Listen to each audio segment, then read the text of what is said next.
Muling nag-ingay online si Willie Revillame matapos ibahagi ang teaser ng kanyang bagong game show na pinamagatang Willionario. Ibinahagi ito sa official Wowowin Facebook page nitong November 2 at agad na nagpasiklab ng excitement sa mga tagahanga ng Kuya Will style na saya at pamimigay ng papremyo. Sa naturang teaser, mababasa ang linyang araw-araw may magiging milyonaryo sa Willionario, abangan. Bagamat hindi pa inanunsyo kung kailan eksaktong mapapanood ang bagong show o saang TV network ito mapapalabas, maraming fans ang agad nagkomento at nagsasabing sabik na silang muling mapanood si Kuya Will sa telebisyon. Ang iba naman ay umaasang eto na raw ang pagbabalik ng Wowowin vibes na matagal nilang na-miss, puno ng tawa, kantahan at instant pa premyo para sa mga kababayan.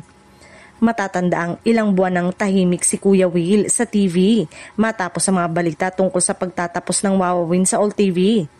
Marami rin ang nagtaka kung tuluyan na nga ba siyang lilisan sa pag-host.